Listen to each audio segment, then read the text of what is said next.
Halo semuanya, selamat datang kembali di video analisa harian XAUUSD bersama Mandana. Dan ini adalah analisa harian XAUUSD pada hari ini tanggal 16 Juli 2025 hari Rabu, setelah data CPI kemarin malam. Seperti biasa, jika kalian semua suka dengan videonya, jangan lupa like dulu videonya, subscribe bagi belum subscribe, hidupkan lonceng, dan di-share ke yang lain. Oke, kemarin untuk data CPI-nya itu ternyata keluar seperti konsensus ya. Dan untuk secara teknikalnya, saya kira kemarin itu marketnya bakal bisa yang namanya naik dulu ya kan, buy side liquidity-nya diambil, kemudian sell side liquidity-nya diambil, baru dia akan turun sampai ke 3319 atau nggak sampai 12. Ternyata enggak. Ternyata marketnya itu sebelum news itu marketnya sudah agak price in ya. Karena kalau kalian lihat ini kan ketahan terus ya semenjak di M5 ini ada drop base dropnya. Harganya ketahan, kemudian marketnya drop, mengambil H1 fair value gap, kemudian di sini juga ada demandnya ketahan sebentar gitu kan, dan ternyata marketnya turun, sell side liquidity-nya diambil, terus kemudian di sini, bentar ya, saya hapus-hapusin dulu nih yang kemarin soalnya. Kemarin itu di sini ada yang namanya liquidity ya, liquidity level satunya sudah diambil, level 34 ya kan. Turun jauh, kemudian dia balik lagi close di atas 3342 dan 3344. Nah, kalau kalian lihat dari segi data CPI-nya kemarin malam ya, sebenarnya data CPI kemarin malam itu sudah di price in sama market sebelum data itu keluar, jauh sebelum itu, dan juga hamin beberapa jam sebelum data CPI itu keluar ya. Karena kalau kalian lihat data CPI kemarin untuk semuanya, inflasi inti dan juga inflasi headline, karena kan kemarin kalau nggak salah saya lebih prefer marketnya itu satu arah semua ya, entah itu hijau-hijau semua atau enggak merah-merah semua, jangan sampai ada yang mix-max gitu kan, itu malah bikin jelek itu. Jadi kemarin malam untuk data inflasi inti pertumbuhannya yang bulanan itu bisa dibilang turun sedikit dari data konsensus ya kan, tapi dia naik dari data sebelumnya itu 0,1 ke 0,2. Sedangkan inflasi inti yang tahunan itu naik dari 2,8 ke 2,9, sedangkan headline inflasi yang bulanan itu naik lumayan dari 0,1 ke 0,3 sesuai ekspektasi. Kemudian inflasi yang tahunan headline-nya itu naik juga sesuai ekspektasi dari 2,4 ke 2,7. Kemudian yang paling parah juga di sini ada New York Empire State Manufacturing Index yang sebelumnya minus 16, keluarnya itu positif 5. Itu bisa dibilang dari segi manufacturing index di New York itu oke lah ya. Bisa dibilang itu sudah mulai ada peningkatan lagi. Cuman kalau dari segi total inflasinya, secara data inflasinya itu naik ya. Kalau kalian lihat ini year on year-nya, yang pertama dari headline itu naik ya dari April, Mei, Juni. Dari 2,3, 2,4, kemudian 2,7. Kemudian yang inflasi inti dari Maret flat 2,8 sampai akhirnya di Juni ke 2,9. So far sih ini masih di bawah 3 ataupun di under 3% dari headline inflasi dan juga inflasi inti. Apakah inflasi di sini menandakan bahwa Jerome Powell dan kawan-kawan di Federal Reserve itu suku bunganya bakal dipotong? Untuk sementara ini hasil terakhir dari odds ataupun dari wager dari Fed Rate Monitor Tool menyatakan bahwa nanti di sini di bulan September itu turun wagernya ataupun odds-nya ke 50,8%. Kalau kalian lihat kemarin ya, previous day-nya itu kan 57, dan kemarin sudah saya infokan juga ya. Kalau semisalnya itu naik semua dari data inflasinya dan sebagainya, itu bakal mengurangi data wagernya, taruhannya ataupun dari odds-nya untuk potong suku bunga. September di sini itu turun ke 50,8 dan di sini 47,0 ya. Ini sebelumnya 57,5 berlawanan dengan 40%. Ini langsung turun ke 50 dan 47. Jadi kemungkinan September narasinya tidak akan ada potong suku bunga itu terjadi lagi, sehingga gold itu langsung otomatis drop down ke bawah, nggak pakai obat. Walaupun awalnya di grup Discord saya ada bilang bahwa tidak menarik untuk ambil posisi apapun karena market itu di tengah-tengah, ya. Di tengah-tengah seperti ini. Karena kejadian inflasinya itu kan di sini ya. Per 30 menit nih. Nih kejadiannya di sini nih. Kejadiannya di sini itu sedikit khawatir. Kenapa? Karena ini sudah mepet dengan support yang ada di H4. Ya, yang ada di 42 dan 44, dan sekalipun dia turun kencang, saya worry-nya dia cuma ngambil liquidity di sini level 1. Udah benar aja sih dia kan. Walaupun 30 menit setelahnya dia marketnya turun ya sampai ke 39, 30 menit kemudian marketnya turun lagi sampai 34, tapi habis itu dibanting naik. Nah, di sini sebenarnya baru kalian bisa ada rencana untuk ambil posisi sell sebenarnya di sekitaran angka cantik 3350. Kalau ada yang ambil sell kemarin di sini. Tapi saya di sini sudah tidak peduli ya, karena ini marketnya di tengah-tengah juga, jadi saya prefer skip untuk trading kemarin. Kecuali market sebelum CPI itu dia naik ya kan, ngambil supply dan sebagainya, baru saya bisa oke lah untuk bisa ambil posisi. Cuma karena di tengah-tengah mepet dengan supportnya, validnya dan sebagainya, saya ya udah skip aja deh daripada saya repot gitu kan ngelihat market. Oke, jadi intinya dari segi inflasi itu naik, by data itu naik dari data sebelumnya, terutama dari data inflasi headline ya 2,4 ke 2,7, lumayan kenaikannya di sini. Kemudian inflasi inti naiknya cuma 0,1. Jadi menurut saya kelakuan Trump yang biasanya itu menyuruh segera potong suku bunga sebanyak 3 kali ya, saya rasa ini nggak akan menjadi hal yang digubris sama Jerome Powell sih, karena untuk pertama kalinya itu naik lagi inflasinya ke 2,7. Ingat ya, selama ini masih di bawah 3, itu masih menjadi concern untuk FOMC kemungkinan kemungkinan akan ada potong suku bunga. Tapi jika di bulan depan, ya ingat, bulan depan adalah inflasi di bulan sekarang, bulan Juli. Kemudian September adalah pada saat penerapan reciprocal tarif di Agustus, ya kan. Jadi otomatis di September itu bakal menjadi hal yang luar biasa krusial sih. Apakah bakal beneran cuma 1 kali? Karena sekali lagi ya, walaupun secara planningnya untuk potong suku bunga adalah sebanyak 2 kali, yaitu di September dan di Desember, ya September dan Desember, tapi tidak menutup kemungkinan untuk di tahun ini cuma 1 kali doang di September. Di Desember bisa juga. Karena ini sudah naik ke 2,7. 2,7 inflasi inti sudah mendekati 3%. Nah, ini sedikit problem ya. Jadi kalau misalnya bulan depan dan bulan depannya lagi mengakhiri kuartal kedua dan memasuki kuartal ketiga, ini naik lagi inflasinya, bisa aja narasi untuk potong suku bunga cuma 1 kali di akhir tahun 2025 itu terjadi. Dan kalau itu terjadi narasinya naik, gold otomatis bakal dirugikan. Karena sekali lagi ya, korelasi suku bunga dengan gold itu pasti negatif, nggak ada ceritanya positif ya kan. Oke, sekarang untuk gold bagaimana? Apakah kita bisa ambil posisi sesuatu? Well, kita analisakan ulang ya, karena sudah selesai sudah selesai data CPI. Sebelum itu untuk hari ini sepertinya kita nggak ada news ya. Hari Rabu sekarang sih seharusnya nggak ada ya. Oh, nanti ada core PPI. Untuk PPI sendiri sebentar coba dilihat ya. Untuk PPI year on year diperkirakan akan turun ke 2,7, berarti dari segi produsen ini mengalami penurunan. Kemudian dari segi PPI month of month itu naik. Oke, yang year on year itu diperkirakan flat. Nah, ini sedikit campur nih ya. PPI core-nya itu diperkirakan turun, tapi yang tahunan diperkirakan turun, tapi yang bulanan diperkirakan naik. Tapi dari segi PPI headline-nya itu naik dari yang month of month, kemudian yang year on year itu flat. Berarti pertumbuhan bulanan diperkirakan bakal positif ya. Jadi kemungkinan kita melihat data dari PPI nanti malam itu cenderung mix. Data bulanan dan juga data tahunan kemungkinan bakal tidak sinkron.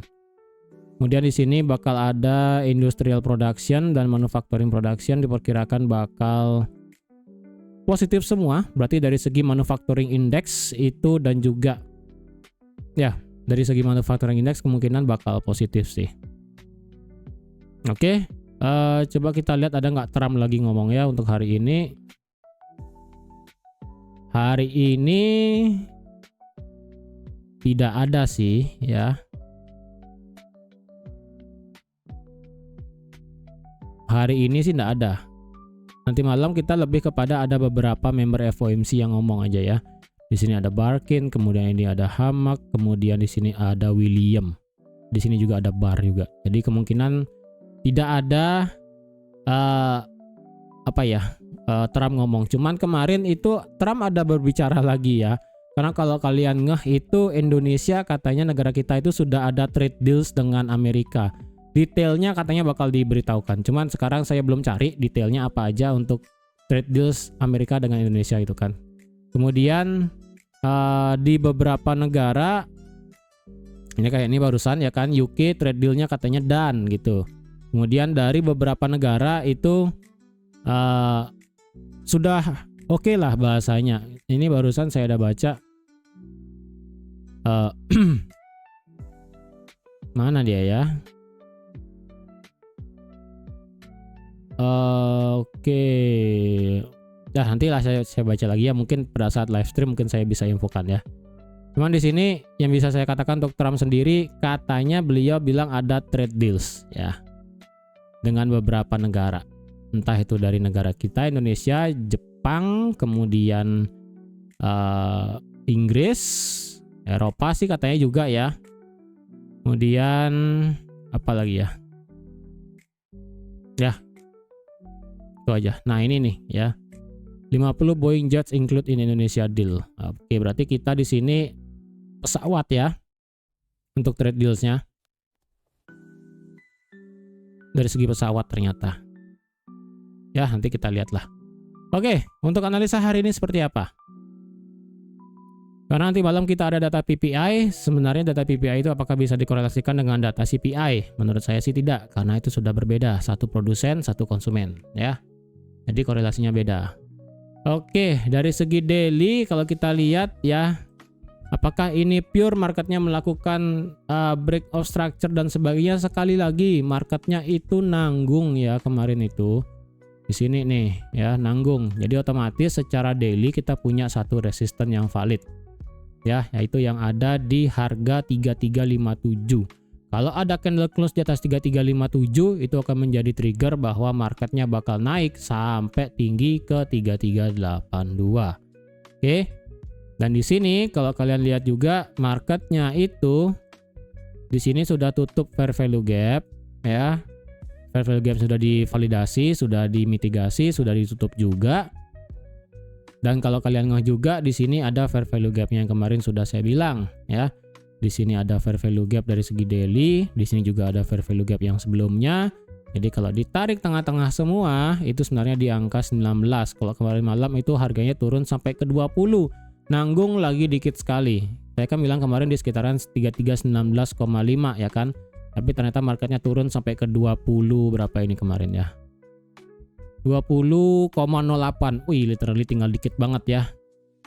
Nah, dengan demikian apakah kita bisa prefer untuk melihat kenaikan ataupun penurunan? Secara daily ya, sekali lagi secara daily ini marketnya masih berusaha untuk membuat internal structure bullish-nya. Oke. Ingat, terakhir market itu melakukan change of character dengan jelas yaitu di sini. Dia nge-break low-nya dengan close candle.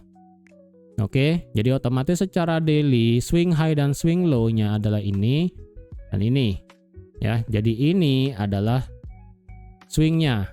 Nah, di dalam major swingnya terdapat internal sekarang yang berusaha untuk dibuat. Yaitu di sini marketnya ngebuat high, ngebuat higher low, kemudian ngebuat higher high. Jadi di sini marketnya berusaha untuk membuat internal yang namanya bullish structure. Jadi kalau internalnya di sini ngebuat bullish structure, maka sama kayak tadi yang saya bilang, kita perlu yang namanya penutupan ada close candle di atas high tertinggi di sini terakhir kemarin yang ada di 3357,96. Kalau ada close candle di atas itu secara daily, maka positif internal structure-nya bullish dan itu melakukan break of structure, target terdekat sampai ke 3384 di sini. Ya. Dan target terjauh sekali lagi adalah sampai ke 3400. Dah 3.400 itu adalah area tertingginya. Oke, jadi kalau kayak gitu apakah kita worth it masih nge-buy sekarang? Untuk sekarang memang internal structure-nya berusaha untuk bullish, jadi tidak masalah, pandangannya itu sudah mulai agak bullish ya. Karena sekali lagi dari segi daily-nya marketnya sudah ngebuat higher high, higher low, dan di sini higher high lagi. Apakah di sini marketnya beneran ngebuat higher low baru? Well, coba kita lihat. Kalau menggunakan Fibo pendek dari swing sebelumnya dari sini sampai sini, marketnya itu hampir kena 61,8. 61,8-nya itu ada di 3317. Apakah di sini kita bisa menciptakan yang namanya higher low yang lebih dalam? Bisa aja ya. Yang penting market itu tidak drop di bawah 3302. Ya, karena ini adalah penutupan terakhir di candle tanggal 8 dan juga 9 Juli. Kalau ada candle daily nanti drop di bawah 3301, 3300, otomatis ini bakal tidak valid internal structure bullish-nya. Berarti otomatis majornya bakal mengambil alih lagi dan bisa membuat market bearish. Ya. Kalau lihat dari segi stokastik dan RSI, well, sekali lagi stokastiknya punya power, cuman momentumnya nggak ada.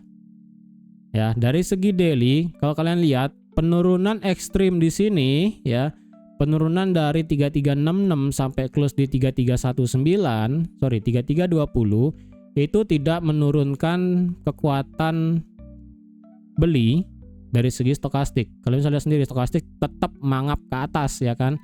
Tetapi di sini menciptakan yang namanya momentumnya rendah. Jadi orang itu ya seperti yang saya bilang lagi, powernya ada, kendaraannya ada, cuman niat orang untuk beli itu belum ada gitu loh. Jadi kalau dilihat ini harga masih bisa didorong naik, masih ada minat apa ya bahasanya ya, power ataupun bensinnya, bahan bakarnya masih ada buat naik. Cuman untuk beneran digas naik sekali lagi itu belum ada, belum kelihatan karena RSI masih flat di 50, begitu-begitu aja ya. Ibaratnya kayak kemarin di sini ya, dari 30 Juni sampai 2 Juli, 2 candle kuat kayak begini ya, 3 candle naik kayak begini, dan juga dari 9 Juli sampai 11 Juli 3 candle yang bullish kuat, RSI daily itu tidak naik.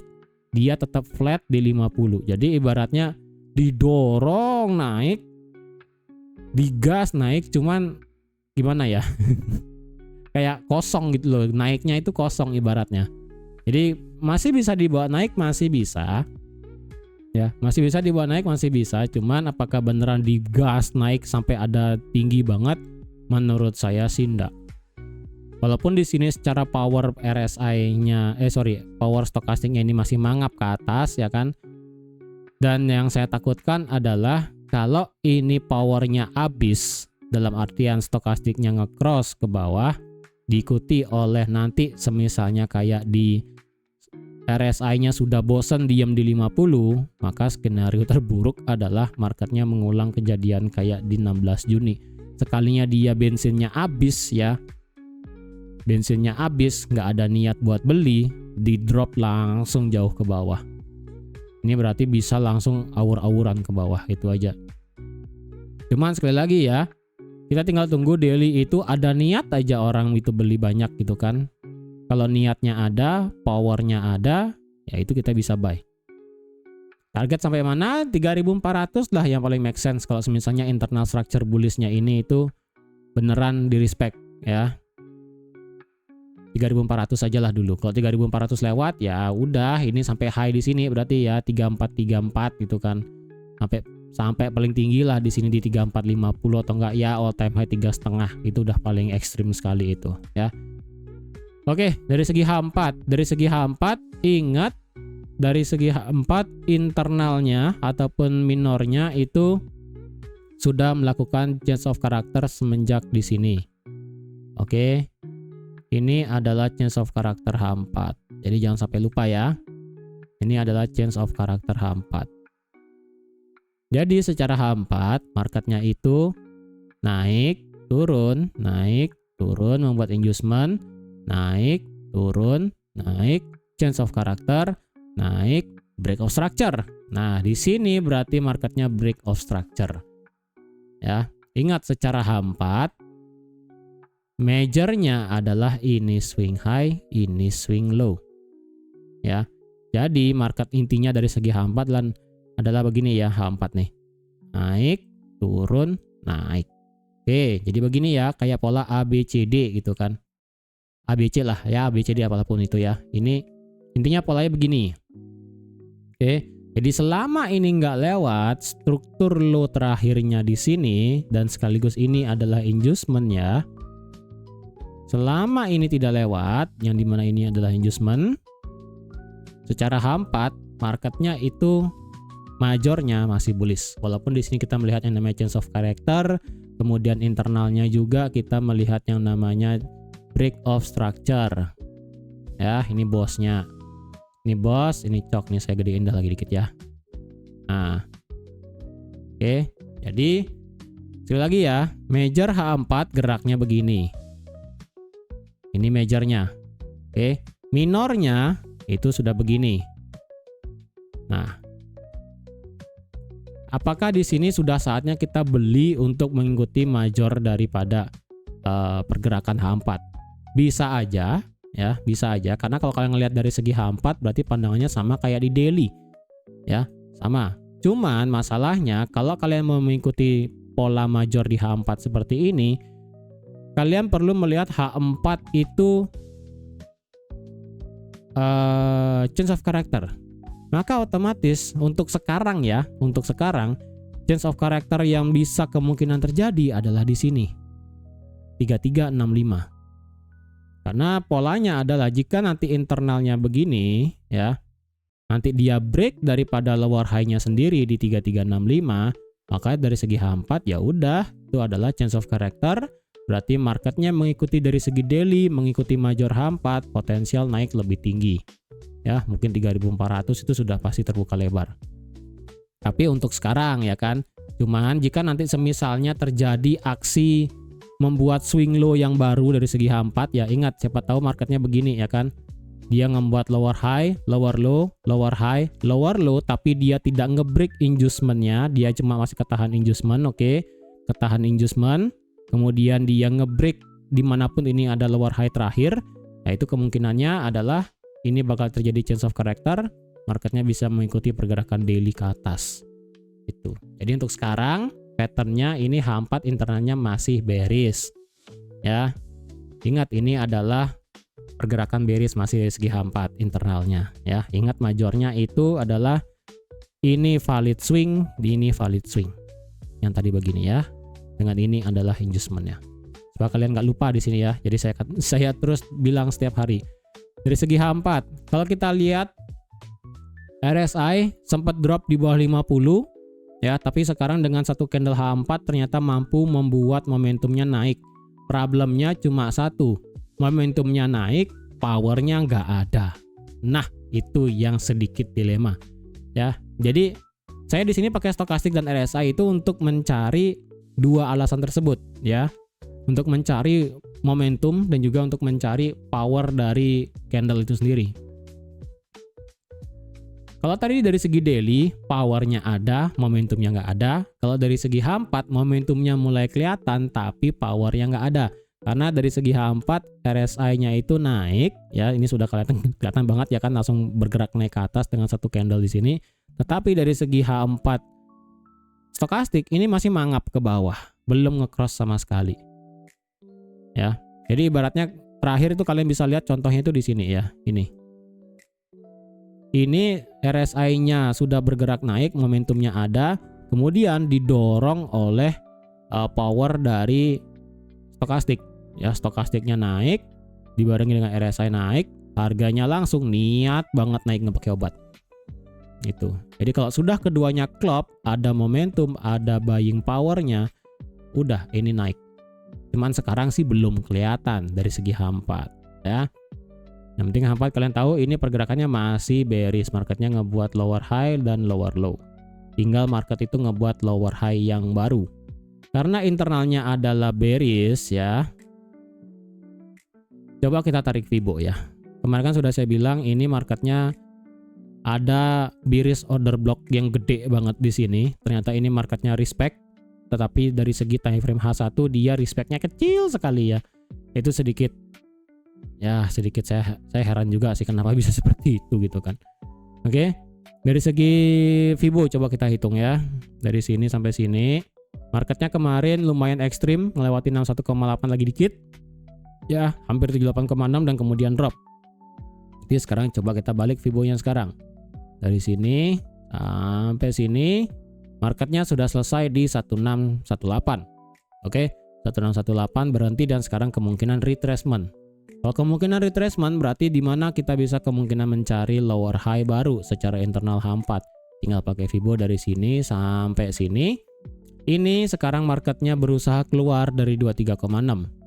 Dan kalau kalian lihat dari segi H4 sendiri, kita ketemu lagi angka ajaib ya yang ada di 3344. Nih, saya nggak ngerti nih kenapa angka ajaib nih ada aja ya nih. Ya, 3344 selaku support. Wah, ini benar-benar 3344, 3345, 3343 ini angka ajaib banget ya. Ini berarti ini 3344 adalah suatu angka yang nggak tahu deh. Ini benar-benar keramat sekali ya. Dites sekali terjadi fake out, mental naik, tapi ujung-ujungnya dia di break ke bawah. Dan ini adalah mepet dengan 50% dari Fibonacci-nya. Dan ini juga adalah support H4 dan ini belum dites. Ya, support H4 dan ini belum dites. Jadi kemungkinannya adalah ini bisa naik sampai sini sebelum bisa aja itu marketnya ngebuat yang namanya lower high yang baru di sini kemungkinannya ya. Kemungkinannya di sini untuk marketnya bisa ngebuat lower high baru. Nah, dengan mengharapkan market itu naik sampai 44, bolehkah kita ambil buy sekarang? Pertanyaannya. Dari segi H4, ingat ya ini angka keramat ini tetap ini H4 ya. Ini tidak bisa diubah-ubah sih. Bentar ya saya bikin dulu ini, saya lupa terus setiap hari ya. Di sini saya bikin peta dulu. Ini daily ya. Kemudian ini daily. Oke. Balik ke H4. H4 peta di atas di mana? Ya ini peta di atas nggak ada, peta di bawah 3301 lah ya. Lewat daripada itu resistannya, wah ini nggak ada sih ya. Oke, kita ke H1 sekarang. H1 kemarin sebenarnya ini ada satu sedikit error ya. Errornya adalah kemarin kan saya udah bikin untuk RBS itu ada di 3329 ya. Ini marketnya kemarin itu drop close di 3328 ya kan, close candle retest dan kemudian drop jauh ke bawah sampai ke 3320. Ini sih hampir ya kan. Kemarin sudah saya buat juga, ini adalah area bullish order block terakhir. Ini belum kena. Nyaris sekali. Dia respect fair value gap terakhir dari segi time frame H1. Ya, dia respect fair value gap time frame H1 terakhir di sini ya, karena di atas-atasnya ini udah nggak ada fair value gap H1. Ini fair value gap H1 terakhir. Dia respect, kemudian marketnya mental dan turun sedikit, kemudian marketnya naik. Jadi dengan demikian sih menurut saya kita masih ada chance peluang market itu untuk ngejemput area order block bullish di sini. Dengan harapan ini tidak boleh close. Ya, tidak boleh inducement H4 ini tidak boleh lewat. Karena kalau sampai inducement ini lewat, udah ini bisa bubar harganya sekali lagi ya. Yang ada di harga 3310,04. Ini batas low-nya. Oke, dari segi H1 kalau kita lihat di sini otomatis kita melihat yang namanya drop base drop ya dari segi H1. Ini juga H4 adalah tadi angka keramat. Sebenarnya kalau dilihat ya, kayaknya sih seharusnya ini sudah terjadi change of character time frame kecil ya. Sepertinya ini telat sudah nge-buy ya. Menurut saya sih ini sudah kayaknya telat nge-buy sih. Coba ya.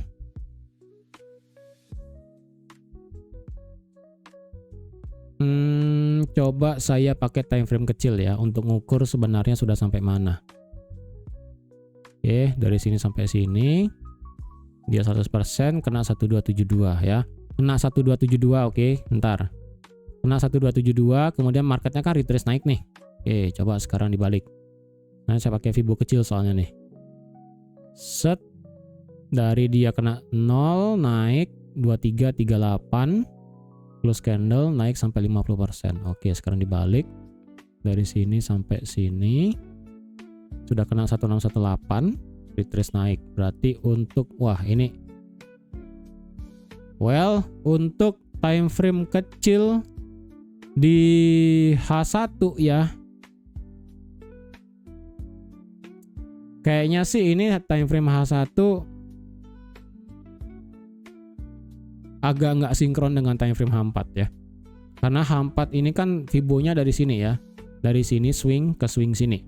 Kalau dari segi H1 ini sudah bisa saya buat swingnya tuh dari drop base dropnya. Dari sini ke sini. Ini sudah kena 38,2 ini ya. Hampir kena 50%. 61,8 nya sih ada di 3340. 3340 sih itu nggak terlalu gimana ya. Cuman kalau mau sih kemungkinannya ya dia bisa naik sampai 61,8 sih dari segi A1. Semoga benar ya, sampai ke 40 lah. Berarti range-nya dari 40 lah let's say ya, dari sini lah berarti ya. Dari 4, ntar saya kecilkan dulu deh. Coba saya kecilkan time frame ya, siapa tahu ketemu nih di tengah jalan ada apa gitu kan. Ntar. Ini udah nggak ada apa, kayaknya pure drop ini ya. Set. M1 sih ya. M1-nya di sini. M1-nya ada apa namanya, ada halangan di sini. Berarti range-nya ya, jika semisalnya marketnya prefer untuk lanjut bearish ya, minimal berarti marketnya bisa kena tap di 40 ya. Start dari 40 deh. Start dari 40. Sebenarnya ini sih angkanya nggak presisi amat ya. 40 pas lah kalau kalian mau ya. Pokoknya start dari 40. Kalau 40 nggak dapat bisa naik lagi. Bisa sampai RBS-nya ya. SBR di 4445. Ini juga ada drop base drop H1. Nanti kalian bisa ambil sell. Targetnya sih menurut saya di order block bullish H1 di sini. Dan dimana itu juga adalah daily, sekali lagi ya. Sudah saya buat tadi di daily-nya. Ini adalah fair value gap sebelumnya ditambah dengan fair value gap kecil yang barusan terjadi. Jadi saya lebih prefer sih untuk TP bisa sampai 3319 atau di kisaran kemungkinannya adalah sampai di 16 ya, maksimum sampai 14. Ini maksimum TP nih. 14 ya. Kalau dia mau cari sell nanti bisa sampai sini maksimumnya. Karena sekali lagi H4 ini nggak boleh lewat 3310. Kalau ini lewat aja ke bawah ya udah fix. Ini marketnya bakal bearish. Daily otomatis bearish. Semua bearish. 3300 ke bawah otomatis bakal kena. Itu aja. Oke. Kalau marketnya lewat dari 44 bagaimana? Ya kalau dia marketnya ngelewatin dari drop base drop di sini, saya rasa lebih baik kita tunggu reaksi market nanti seperti apa di sini ya. Untuk sekarang sih saya tidak punya ekspektasi tinggi kalau misalnya ini marketnya bisa ngejebol ke atas dengan cepat ya. Kecuali ada fundamental, ya itu beda cerita. Kalau ada fundamentalnya yang dari segi geopolitik ataupun tiba-tiba ada sesuatu, ya ini otomatis bakal nggak di respect gitu aja. Oke, jadi saya rasa sekian dulu untuk analisa XAUSD pada hari ini. Terima kasih sudah menonton video sampai habis. Terima kasih juga sudah like, share, dan subscribe seperti biasa. Sekali lagi kalau kalian ada pertanyaan bisa langsung tanya saya di Discord ya, bisa langsung mention aja, nanti akan saya bantu jawab. Oke, sampai sini dulu dan sampai jumpa lagi di analisa harian XAUSD selanjutnya. Bye bye.